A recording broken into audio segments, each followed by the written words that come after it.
Good evening friends. இந்த வீடியோவில் நம்ம நாளைக்கு நிஃப்டி 50 அண்ட் சென்செக்ஸ் அதுக்கான ப்ரீ மார்க்கெட் ரிப்போர்ட் பார்க்கலாம். அதுக்கு முன்னாடி இன்றைக்கான போஸ்ட் மார்க்கெட் ரிப்போர்ட் எப்படி முடிஞ்சுது அப்படின்றத ஒரு கிளான்ஸ் செக் பண்ணிடலாம். இன்றைக்கி மார்க்கெட்டு ஒரு கேப் டவுன் தான், 477 பாயிண்ட்டு கேப் டவுன் நிஃப்டி 50.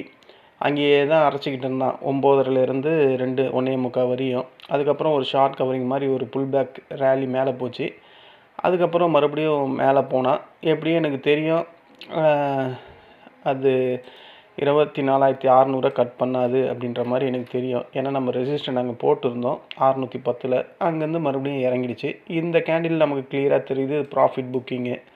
ஏன்னா என்ன நடக்கும் அப்படின்றது தெரியாமல் எல்லோரும் ப்ராஃபிட் புக்கிங் பண்ணிட்டாங்க. ஸோ ஓவராலாக ஒன் டே கேண்டிலை வச்சு பார்த்தா மார்க்கெட்டு எனக்கு தெரிஞ்சு டெக்னிக்கலாக ஒரு புல்லி ஸ்ட்ரென்த் இருக்குது மார்க்கெட்டில் அப்படின்ற மாதிரி தான் தோணுது. நிஃப்டி 50லேயும் அதே மாதிரி தான் எனக்கு தெரிஞ்சுது. பாருங்கள், அதே மாதிரி தான் சென்செக்ஸ்லேயும் எனக்கு தோணுச்சு. ஸோ அதனால் மார்க்கெட் நாளைக்கு ஒரு கேப் அப் கிடைக்கலாம் அப்படின்ற மாதிரி தான் நான் திங்க் பண்ணுறேன். நம்ம திங்க் பண்ணுறதெல்லாம் அப்படியே மார்க்கெட்டில் நடக்கணுன்ட்டுலாம் இல்லை, எனக்கு தோன்றுறது டெக்னிக்கலாக நான் சொல்கிறேன். ஸோ பாசிபிலிட்டி ஒரு கேப் அப் ஓப்பனிங் கிடைக்க வாய்ப்பு இருக்க மாதிரி தோணுது. அது இல்லாமல் யூஎஸ் மார்க்கெட்டெல்லாம் நம்ம செக் பண்ணணும். யூஎஸ் மார்க்கெட்டில் நம்ம போய் பார்த்தோம்னா அவங்களோட மார்க்கெட் பார்த்திங்கன்னா அதை ஒரு வாட்டி செக் பண்ணுறோம். ஏன்னா நேற்று பாருங்கள், டவ் அந்த 30 அது ட்ரேட் ஆனது 47,620 ட்ரேட் ஆச்சு. அதாவது 1,700 பாயிண்ட் டவுனில் இருந்தான். அப்படியே ரெக்கவரி பண்ணியிருக்காங்க. அதை தெரியுது அவங்களுக்கு இந்த கேண்டில் பார்த்தீங்களா, அப்படியே ரெக்கவரி பண்ணியிருக்கான். வெறும் 403 பாயிண்டில் தான் மைனஸில் முடிஞ்சிருக்கான். அதே மாதிரி இந்த நாஸ்டாக் பாருங்கள், அவன் புல்லிஷு. அதாவது 232 பாயிண்ட் மைனஸ் தான், பட் அவனோட லோ 22,119 அப்படியே ரெக்கவரி ஆகிருக்கான். 22,119 எங்கே இருக்குது, 22,516 எங்கே இருக்குது. அப்போது புல்லி ஸ்ட்ரென்த்து யூஎஸ் மார்க்கெட்டில் கண்டிப்பாக இருக்குது அப்படின்றது வெட்ட வெளிச்சமாக தெரியுது. இதெல்லாம் வச்சு பார்க்கும்போது நம்ம மார்க்கெட் நாளைக்கு ஒரு கேப் அப் ஓப்பனிங் கிடைக்கும் அப்படின்றது என்னுடைய ஒரு அசம்ஷன் தான். எக்ஸாக்டாலாம் இப்படி தான் நடக்கணும்லாம் சொல்லலை, இப்படி நடக்கிறதுக்கு வாய்ப்பு இருக்குது அப்படின்ற மாதிரி நான் திங்க் பண்ணுறேன். ஏன்னா யூஎஸ் மார்க்கெட்டை நான் வச்சு தான் அதை கன்ஃபார்ம் பண்ணேன். அதே மாதிரி நம்ம மார்க்கெட்டில் ஒன் டே கேண்டிலில் ஆர்எஸ்ஐயை, ஏன்னா ஆர்எஸ்ஐயில் ஓவர்சோல் ரீஜனில் இருக்குது நம்ம மார்க்கெட் நிஃப்டி 50, சென்செக்ஸும் அப்படியே தான் இருக்குது. ஸோ ஓவர்சோல் ரீஜனில் வந்தால் மார்க்கெட்டில் கண்டிப்பாக ஒரு புல் பேக் ஆகும். அதாவது ஸ்டார்டிங்லேயே ஒரு கேப் அப் மாதிரி நான் பல வாட்டி ஹிஸ்ட்ரியில் பார்த்ததுனால கேப் அப் வாய்ப்புகள் அதிகமாக இருக்கிறதுக்கான வாய்ப்பு இருக்கிற மாதிரி தான் நான் திங்க் பண்ணுறேன். அது இல்லாமல் இப்போ நடக்கிற ஃப்யூச்சர்ஸ் எல்லாம் பார்த்தா கூட, இப்போ வேர்ல்டு மார்க்கெட் ஃப்யூச்சர்ஸை பாருங்களேன். டேக்ஸ் நான் பார்க்கும்போது ஒரு 120 பாயிண்ட்டு தான் இருந்தான். இப்போது கரண்ட் டைம் 5ஆவது 420 பாயிண்ட் ப்ளஸில் ட்ரேட் ஆகுது. சிஎஸ்சி வெறும் 3 பாயிண்ட் மைனஸில் இருந்தான், 98-99 பாயிண்ட்டுக்கு போயிட்டான். எஃப்டிஎஸ்சி மைனஸில் இருந்தான், அவன் 76.57 க்ளோஸ் ஆகிருக்கு. இந்த நிக்கி, ஆங்சாங், ஷாங்காய் கம்போசிட், நம்ம என்எஸ்சி, பிஎஸ்சி எல்லாம் நடந்து முடிஞ்சிருச்சு. இப்போ நடக்கிற ட்ரேட் ஆகிறது டேக்ஸும் சிஎஸ்சியும் தான். ஸோ இவங்களுக்குலாம் இன்னும் முடிஞ்சதுனால அந்த புல்லிஷோட ப்ராபபிலிட்டி இவங்களுக்கு கிடைக்கல. நாளைக்கு காலையில் இவங்களுக்கு கண்டிப்பாக அந்த ப்ராபபிலிட்டி அதிகமாக கிடைக்க வாய்ப்பு இருக்குது, ஏஷியன் மார்க்கெட்லேயும் நம்ம நிஃப்டி 50க்கும். ஸோ இதெல்லாம் பார்த்து தான் நாளைக்கு நம்ம நிஃப்டி 50 ஒரு கேப் அப் கிடைக்கும் அப்படின்ற மாதிரி நான் ப்ரெடிக்ட் பண்ணுறேன். எத்தனை காரணியை பார்த்துருக்கேன் பாருங்கள். யூஎஸ் மார்க்கெட்டை பார்த்துருக்கேன், இப்போ நடக்கிற இண்டெக்ஸோட டேக்ஸ், சிஎஸ்சி இதோட ட்ரேடிங் லெவலை பார்த்து கன்ஃபார்ம் பண்ணுறேன். நம்மளோட மார்க்கெட்டில் இருக்க technical price action and RSI இதெல்லாம் பார்த்தா ஓவர்சோல் ரீஜனில் இருக்குது. ஒரு இண்டெக்ஸ் ஓவர்சோல் ரீஜனில் இருந்தால் கண்டிப்பாக பவுன்ஸ் தான் ஆகும். ஒரு நார்மல் ஈக்விட்டி ஷேரே பவுன்ஸ் ஆகும்போது இண்டெக்ஸ் கண்டிப்பாக பவுன்ஸ் தான் ஆகும். அதனால தான் அந்த ப்ராபபிலிட்டியெல்லாம் வச்சு தான் நான் நாளைக்கு நிஃப்டி 50 ஒரு கேப் அப் ஓப்பனிங் கிடைக்கும் அப்படின்ற மாதிரி 3 காரணிகளை வச்சு தான் நான் சொல்கிறேன். ஏனோ தானோலாம் சொல்லலை. அது இல்லாமல் டவ் ஃபியூச்சர் பாருங்கள், இவன் காலையில் 700 பாயிண்ட்டு, 300 பாயிண்ட்டு, 120 பாயிண்ட்டுலாம் மைனஸில் இருந்தான். இப்போ 80 பாயிண்ட் ப்ளஸுக்கே வந்துருக்கு. நாஸ்டாக் ஃபியூச்சர்ஸை பார்த்தா அவன் 74 பாயிண்ட் ப்ளஸில் தான் ட்ரேட் ஆகிட்டுருக்கு. ஸோ இது வந்து ஃப்யூச்சர்ஸ் தான் ட்ரேட் ஆகிட்டுருக்கு. இன்னும் ஆக்சுவலி இவங்களோட மார்க்கெட் எப்போ ஓப்பன் ஆகும்? 8 மணிக்கு தான் ஓப்பன் ஆகும். ஸோ அவங்களோட அந்த இண்டெக்ஸை போய் கேண்டில் ஸ்டிக்ஸோட ப்ரைஸ் ஆக்ஷனை செக் பண்ணால் அது மேலே போகிறதுக்கு தான் வாய்ப்பு இருக்குது. ஸோ எல்லா சந்தர்ப்பமும் நிஃப்டி 50 நாளைக்கு ஒரு கேப் அப் ஓப்பனிங் வரும் அப்படின்ற மாதிரி தான் ஷோ பண்ணிக்கிட்டு இருக்கு. இது இப்படியே தான் நடக்கணுன்ட்டுலாம் இல்லை, மாறுறதுக்கும் வாய்ப்பு இருக்குது. ஏன்னா இன்றைக்கி மார்க்கெட்டில் இவ்வளோ பெரிய கேப் டவுன் ஏன் வந்ததுன்னா நமக்கு எல்லாருக்குமே தெரியும். குளோபல் மார்க்கெட் வந்து டோட்டலாக வந்து ஸ்ட்ரென்த்தே இல்லை. அது இல்லாமல் கச்சா எண்ணெய் விலை ஏறிக்கிட்டே இருக்குது. நமக்கு கச்சா எண்ணெய் தாங்க பெரிய பிரச்சனை. நமக்கு மட்டும் இல்லை, இந்த பிரேசிலு, ஜப்பானு, சைனா, நமக்கு எல்லாமே இருக்கிற பெரிய பிரச்சனையே இந்த கச்சா எண்ணெய் தான். ஏன்னா இந்த 4 கண்ட்ரி தான் இம்போர்ட் பண்ணுற கண்ட்ரி, மற்ற நாட்டுக்கிட்டேருந்து வாங்கி அதை யூஸ் பண்ணுறது. அப்போது நம்ம தான் பெரிய லெவலில் அடிபடுவோம். ஏன் யூஎஸ் மார்க்கெட்டில் அந்த அளவுக்கு இறங்கலைன்னா அவனே வந்து கச்சா எண்ணெயை ரெடி பண்ணக்கூடிய ஆள் தான். அதனால் அந்த அளவுக்கு யூஎஸ் மார்க்கெட்டில் எப்போவுமே டவுன் தெரிய மாட்டுது. கச்சா எண்ணெயோட ப்ரைஸ் ஏறதுனால தான் நம்ம மார்க்கெட் இந்த அளவுக்கு கீழே கேப் டவுனாக ஆகிட்டுருக்கு. ஸோ அது இல்லாமல் மார்க்கெட்டில் ஒரு 9:15லேருந்து 1:45 வரையும் ஒரு செல்லிங் ப்ரெஷர் தான் இருந்தது மார்க்கெட்டில். ஏன்னா லோயர் ஹை லோயர் லோ இது உருவாகிக்கிட்டே இருக்குது.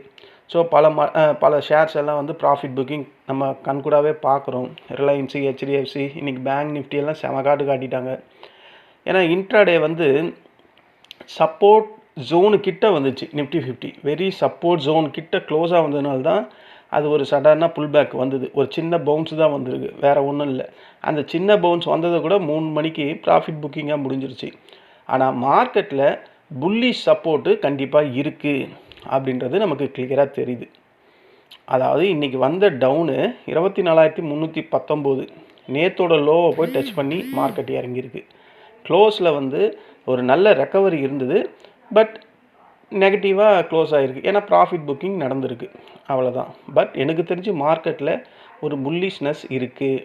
அது நாளைக்கு ஒரு கேப் அப் ஓப்பனிங்காக கிடைக்கலாம் அப்படின்ற மாதிரி எனக்கு தோன்றதை தான் நான் சொல்கிறேன். சரி, இன்றைக்கி இன்ட்ராடே டைமில் நாங்கள் என்ன பண்ணோம்னா நாங்கள் ஒரு 7 கால் ட்ரை பண்ணிட்டோம். 7 கால் ட்ரை பண்ணதில் 7மே சக்ஸஸ்ன்னு கேட்டால் இல்லை. ஒன்று காஸ்ட் டு காஸ்ட் வெளியே வந்தோம், ஒன்று ஃபெயிலியர் ஆகிடுச்சு. 5 கால் தான் சக்ஸஸ் பண்ணோம். 5 கால் சக்ஸஸ் பண்ணதில் எல்லாம் ப்ராஃபிட் எல்லாம் போய் ஒரு கைக்கு நான் பண்ணதில் எனக்கு எவ்வளோ ப்ராஃபிட் வரும்னா ஒரு 2,650 ரூபா கிடைக்கும் இன்றைக்கி. ஏன்னா இன்றைக்கி மார்க்கெட்டில் இங்கே 9:15லேருந்து இந்த 1:45 வரையும் பாருங்களேன், ஒரே ஏற்ற இறக்கம் ஒரே மாதிரி தான் இருந்தது. அதனால் கரெக்டாக நம்மளால் ப்ரிடிக்ட் பண்ணிவிட்டு போனாலும் மார்க்கெட்டில் மொமெண்டமே இல்லை. மொமெண்டம் இல்லாத போது ஆப்ஷன் பையர் என்ன பண்ண முடியும்? விட்டுட்டால் அது லாஸ் தான் ஆகும். சரி, என்ன பாயிண்ட் கிடைக்குமோ அதை புக் பண்ணி இன்றைக்கி ஒரு ப்ராஃபிட்டில் முடிச்சிட்டேன். இன்றைக்கி என் ஃப்ரெண்ட்ஸ் குரூப்லேயும் ப்ராஃபிட்டில் தான் முடிச்சிருப்பாங்க. இன்றைக்கி எல்லாருமே ப்ராஃபிட் தாங்க. ஏன்னா நாங்கள் எடுக்கிறது உங்களுக்கு பல தடவை சொல்லியிருக்கேன். லாட்ஸ் வந்து 2-3 எடுப்போம், பாயிண்ட்ஸ் வந்து 7க்குள்ளே 10க்குள்ளே தான் இருப்போம். அப்படின்னும் போது கிடைக்கக்கூடிய பாயிண்ட்ஸை நாங்கள் புக் பண்ணிப்போம். அது 7 ட்ரேட்னும் போது 1 லாஸ் ஆனாலும் 1 காஸ்ட் வந்தாலும் ஒரு லாஸுக்கு ஒரு ட்ரேட் மைனஸ் பண்ணிட்டா கூட மீதி 4 ட்ரேட் வந்து சக்ஸஸாக தான் அதுக்கு அர்த்தம், கவுண்ட் ஆகிடுச்சு. ஸோ அப்படி இப்படின்னு பார்த்தா கூட 2,600 ரூபா நான் பண்ணியிருக்கேன்னா மற்றவங்களாம் நான் மட்டும்தான் அதில் கம்மியாக லாட்டை எடுத்து பண்ணுறவன், மற்றவங்க எல்லாம் அதிகமாக எடுப்பாங்க. அவங்கெல்லாம் அதிகமாக தான் எடுத்திருப்பாங்கன்னு நினைக்கிறேன். இன்றைக்கி நிஃப்டி 50ல் இது தான் போஸ்ட் மார்க்கெட் ரிப்போர்ட்டு. சென்செக்ஸில் இன்றைக்கி நான் எந்த காலுமே கொடுக்கல. 2 கால் கொடுத்தேன். ஒன்று வந்து அது ட்ரிகர் ஆகாமல் போயிடுச்சு. இன்னொன்று வந்து கொடுத்தேன். எங்கே கொடுத்தேன்னா இந்த சப்போர்ட்டு தான் கொடுத்தேன், 78,691. ஆமாம், இந்த ரெட்டு வந்திருக்கு பார்த்தீங்களா 12 காலுக்கு. அந்த 12 காலு இந்த சப்போர்ட்டை தொட்டுச்சுன்னா எடுங்கன்னு. ஆனால் அவன் தொடவே இல்லை. ஆனால் அதுக்கடுத்த கேண்டில் வந்து க்ளோஸாக வந்துட்டு தொட்டுது. இங்கே ஒரு 80 பாயிண்ட்டோ 110 பாயிண்ட்டோ பிடிச்சாங்கன்னு நினைக்கிறேன். எக்ஸாக்டாக எனக்கு தெரியல. ஆனால் ப்ராஃபிட்டில் தான் முடிஞ்சுது. சென்செக்ஸில் இந்த ஒரு இடம் தான் கொடுத்தது 12 கால். இது டச் பண்ணணும்னு நினச்சோம், ஆனால் வரல. ஆனால் அடுத்த கேண்டில் ரொம்ப க்ளோஸாக வந்தபோது எடுக்க சொல்லியாச்சு. அதுலேருந்து மேலே போயிடுச்சு மார்க்கெட். ஸோ சென்செக்ஸில் இன்றைக்கி ஒரு ட்ரேடு அதுவும் நல்லபடியாக தான் முடிஞ்சுது. நிஃப்டி 50 ஏன் நாங்கள் சென்செக்ஸ் அதிகமாக ஃபோக்கஸ் பண்ணுறது இல்லைன்னா, இவன் வந்து வைலண்ட்டாக மூவ் ஆவான். ஏன் நமக்கு லாஸ் வருதுன்னே தெரியாது. மார்க்கெட் வந்து இறங்குதுன்னு நினச்சி நம்ம இறங்குற சைடில் தான் இருப்போம். ஆனால் அந்த டைம் டிகேல இந்த சென்செக்ஸு, பேங்க் நிஃப்டி எல்லாம் கண்டபடி அடிபடும். அதனால தான் இதை நான் அவாய்ட் பண்ணிடுறது. ரொம்ப சிவியராக ஆடக்கூடியவங்க ஒரு சிலர் பேர் இருக்கிறதுனால தான் அந்த ஒரு கால் கூட கொடுக்கறது. அதுவும் கரெக்டாக இருந்தால் மட்டும்தான் அதையும் கொடுக்கறது. அது என்னவோ ஒரு கால் கொடுக்குறதெல்லாம் ப்ராஃபிட்லேயே தான் முடியுது. இதில் 7 கால் கொடுக்குறோம், ஒன்று நெகட்டிவாகுது, ஒன்று காஸ்ட்டு வருது, அந்த மாதிரி போயிட்டுருக்கு. இதுதான் சென்செக்ஸில் இன்றைக்கான போஸ்ட் மார்க்கெட் ரிப்போர்ட்டு. நாளைக்கு நம்ம மார்க்கெட் எப்படி இருக்குன்ற நான் வியூவை முன்னாடியே சொல்லிட்டேன். இப்போ ஏன்னா வேர்ல்டு மார்க்கெட் எல்லாமே நல்லா தான் இருக்குது. டேக்ஸு பாருங்கள் 411 பாயிண்ட்டு, சிஎஸ்சி 99 பாயிண்ட்டு. இது வந்து இப்போது இந்த டைமில் ட்ரேட் ஆகிற பாயிண்ட்ஸு. மேபி இது ஏறலாம், இல்லை இறங்கலாம், எது வேணால் நடக்கலாம். எல்லாத்துக்குமே இந்த ஷேர் மார்க்கெட்டோட காட்ஃபாதர் அப்படின்னு சொல்லக்கூடிய இந்த யூஎஸ் மார்க்கெட் இன்றைக்கி நைட்டு என்ன முடிகிறானோ, பாசிட்டிவில் முடிஞ்சால் நமக்கு கண்டிப்பாக கேப் அப் கண்டிப்பாக இருக்கும். இவன் நெகட்டிவ் ஓரளவுக்கு நெகட்டிவில் முடிஞ்சாலும் நமக்கு கேப் அப் கண்டிப்பாக இருக்கும் அப்படின்ற மாதிரி தான் எனக்கு தோணுது. நம்மளோட யூஎஸ்டி ஐஎன்ஆர் பார்த்திங்களா படுமோசமாக போயிட்டுருக்கு. டெப்ரிசியேஷன் ஆகிட்டே இருக்குது. 92 ரூபாய்க்கே போயிடுச்சுங்க. 92 ரூபா 300 இருந்தது நான் காலையில் பார்க்கும்போது. இது வரைக்கும் பாருங்கள் 92.306. இப்போ அதுலேருந்து ஓரளவுக்கு கொஞ்சம் குறைஞ்சிருக்கு. அதாவது அப்ரிஷியேட் ஆகிருக்கு. கோல்டு லைட்டாக இன்க்ரீஸ் ஆகிருக்கு. நான் நேற்றே சொன்னேன் கோல்டுலலாம் வந்து ப்ராஃபிட் புக்கிங் தான், கண்டிப்பாக அது மேலே தான் போய்டுன்னு. சில்வரும் ஏறி இருக்குது, காப்பர், க்ரூட் ஆயில் எல்லாமே ஏறி தான் இருக்குது. நம்ம ஆல்ரெடி இந்த டவ் ஃபியூச்சர்ஸ் எல்லாம் செக் பண்ணிட்டோம். ஃபஸ்ட்டு 80 பாயிண்ட் பார்த்த மாதிரி இருந்ததில்ல, இப்போ மைனஸில் 40 பாயிண்ட் அப்படியே ரிடியூஸ் ஆகிருக்கு. இது 85 88 பார்த்தோம். இதில் ஒரு 20 பாயிண்ட்டு ரிடியூஸ் ஆகிருக்கு. இப்போல்லாம் நம்ம இதை பார்த்துக்கிட்டே இருந்தேன்னு வச்சிங்களேன், கடுப்பாக தான் இருக்கும். நீ என்ன அவரே ஆகிட்டு போடான்னு விட்டுருவோம். அதை நம்ம நிஃப்டி 50க்கு வந்துடுவோம். நிஃப்டி இது சென்செக்ஸு. நாளைக்கு நான் எக்ஸ்பெக்ட் பண்ணுறது ஒரு கேப் அப் தான். இந்த ப்ளூ லைன் ஒரு பேஸு. இந்த ப்ளூ லைனுக்கு மேலே ஒரு கேப் அப் கிடைச்சா ஃபஸ்ட்டு ரெசிஸ்டண்ட்டாக 79,804. ஏன் இவ்வளோ லாங்காக நான் ரெசிஸ்டண்ட் வச்சுருக்கேன்னா, அங்கே தான் அந்த நேத்தோட அந்த சப்போர்ட் வந்தது. ஸோ அதுதான் ஃபஸ்ட்டு ரெசிஸ்டண்ட்டாக இருக்கிறதுக்கு வாய்ப்புகள் அதிகம். அதுக்கப்புறம் அந்த கேப் வந்து 80,169 இருக்குது. அதை ஃபில் பண்ணுறதுக்கு வாய்ப்புகள் நாளைக்கு இருக்குது. அதுக்கு மேலே போச்சுன்னா இந்த ரெசிஸ்டண்ட்டை நான் போட்டுடுறேன். இதுதான் அடுத்த ரெசிஸ்டண்ட்டு 80,650. இந்த 3 ரெசிஸ்டன்ட் தான் நாளைக்கு சென்செக்ஸுக்கு இன்ட்ராடே லெவல்ஸாக இருக்கும். ஒருவேளை ஒரு கேப் டவுன் ஓப்பனிங் இருக்குது அப்படின்ற மாதிரி இருந்தால் ஃபஸ்ட்டு இந்த ப்ளூ லைனிங் கீழே ஃபஸ்ட்டு சப்போர்ட்டு 78,674. அதுக்கப்புறம் இருக்குது 78,438. அதுக்கும் கீழே இருக்குது 78,021. இந்த 3 சப்போர்ட்டு தான் நாளைக்கு இன்ட்ராடே லெவல்ஸாக இருக்குது. நீங்கள் பார்த்தீங்களா, இந்த பெரிய பிக் கேண்டில் மார்க்கெட் உடைக்கவே விடலை. அது வரையும் வந்துட்டு அப்படியே தான் ரிவர்ஸ் ஆகுது. ஸோ அப்போ நாளைக்கு இந்த செகண்ட் சப்போர்ட் வரையும் வந்தால் கூட மார்க்கெட் ரிவர்ஸ் தான் ஆகும். ஏன்னா நான் அடிக்கடிக்கு சொல்லிக்கிட்டே இருக்கேன், மார்க்கெட்டில் ஒரு புல்லிஷ்னஸ் இருக்குது.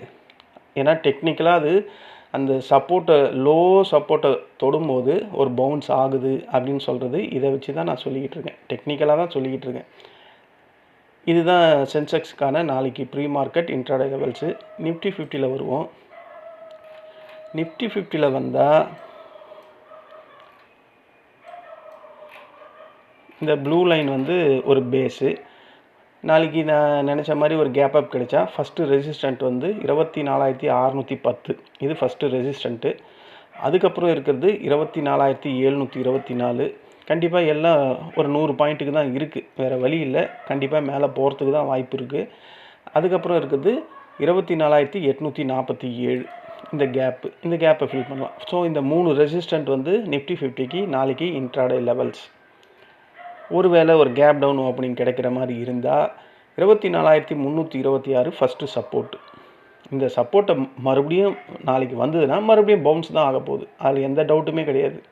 ஓகேங்களா? அதையும் உடச்சிட்டானா தான் 24,248, அதான் 24,250ன்னு கூட வச்சுக்கலாம். அதையும் நல்லா பவர்ஃபுல்லாக உடைச்சிதுன்னா 24,150. இந்த 3 சப்போர்ட்டுக்குள்ளே நாளைக்கு நிஃப்டி 50 ட்ரேட் ஆகிறதுக்கு வாய்ப்புகள் அதிகம் இன்ட்ராடே டைமில். நாளைக்கு சென்செக்ஸ் வேறு வீக்லி எக்ஸ்பைரி, ஸோ ரொம்ப கேர்ஃபுல்லாக இருக்கணும். சென்செக்ஸில் ப்ளே பண்ணுறவங்க கண்டிப்பாக சென்செக்ஸ் அப்படின்னாவே அது ரொம்ப கொடூரமானது. எதுக்கு நம்ம லாஸ் வரோன்னே தெரியாது. நம்ம மார்க்கெட் டைரெக்ஷனில் தான் இருப்போம். ஆனால் அந்த டைம் டிகே, அதில் அந்த தீட்டா எஃபெக்டில் பல பேர் லாஸ் ஆகிறதுக்கு மெயின் ரீசனே சென்செக்ஸில், பேங்க் நிஃப்டியில் அந்த தீட்டா எஃபெக்ட் தான். இன்றைக்கி உதாரணத்துக்கு என் ஃப்ரெண்டே 2-3 பேர் சென்செக்ஸில் ட்ரேட் பண்ணியிருக்காங்க. இத்தனைக்கும் பிஇ சைடில் தான் இருந்திருக்காங்க, புட் சைடில் தான் இருந்திருக்காங்க. மார்க்கெட் இறங்கிக்கிட்டு தான் இருக்குது, ஆனால் அவன் லாஸில் இருக்கான். எப்படி? அப்போ பார்த்துங்க என்ன மாதிரி சென்செக்ஸ் எப்படி ட்ரேட் ஆகுது டைம் டிகேல அப்படின்றத நம்ம இங்கே புரிஞ்சிக்கணும். ஸோ ரொம்ப கொடூரமானது இந்த சென்செக்ஸ். அதனால் இதில் ட்ரேட் பண்ணுறதை விட வந்துடுங்க, நிஃப்டி 50க்கு வந்துடுங்க. மலையே இடிஞ்சு விழுந்தாலும் மெதுவாக தான் இறங்குவான், மெதுவாக தான் ஏறுவான். அதுக்குள்ளே நம்ம ஏதாவது சுதாரித்து வெளியே வந்துடலாம். இவங்கிட்டெல்லாம் சுதாரிக்கிறதுக்கு டைமே கொடுக்க மாட்டான் சென்செக்ஸும் நிஃப்டி 50யும். அதனால் முடிஞ்ச அளவுக்கு நாளைக்கு ட்ரேட் பண்ணாமல் சென்செக்ஸில் இருக்கிறதே ரொம்ப நல்லது. இல்லை நான் ட்ரேட் தான் பண்ணுவேன் அப்படின்னா கண்டிப்பாக டீப் இந்த மணியை ஃபோக்கஸ் பண்ணுங்கள். அதுவும் அதில் ஒரு லாஜிக் கூட இருக்குது. அந்த சென்செக்ஸில் அந்த லாஜிக்கை நீங்கள் கற்றுக்கணும். ஒரு டீப் இந்த மணியை வந்து அது நீங்கள் யூடியூப்பில் கூகுளில் செக் பண்ணாவே அந்த டெக்னிக்கல் அட்வைஸ் அதுவே கொடுக்கும், டிப்ஸு. அதை போய் பாருங்கள். ஒரு டீப் இந்த மணியை எந்த நேரத்தில் பை பண்ணணும் அப்படின்ற மாதிரி போடுங்க. கண்டிப்பாக அது ஆன்சர் சொல்லணும். அதை படிச்சுட்டு அதை இம்ப்ளிமெண்ட் பண்ணுங்கள். பேக் டெஸ்ட் பண்ணி பாருங்கள், கண்டிப்பாக ஒர்க் அவுட் ஆகும். ஓகேவா? ஏன்னா நான் சொல்லிவிட்டு நீங்கள் சொன்னதுனால தான் நான் பண்ணேன்னு நீங்கள் சொல்லுவீங்க. அதனால தான் நீங்களே போய் அதை பார்த்துட்டு ட்ரை பண்ணுங்கள், பேக் டெஸ்ட் பண்ணுங்கள். அதுக்கப்புறம் அது எப்படி ஒர்க் அவுட் ஆகுதுன்னு எனக்கு யூடியூப்பில் சொல்லுங்கள். ஓகேவா? இதுதான் ஃப்ரெண்ட்ஸ் நாளைக்கு நிஃப்டி 50 அண்ட் சென்செக்ஸ்க்கான ப்ரீ மார்க்கெட் ரிப்போர்ட்டு. இங்கே காட்டியிருக்க இந்த லெவல்ஸ் எல்லாமே ஒரு எஜுகேஷன் பர்பஸ்க்காக தான்.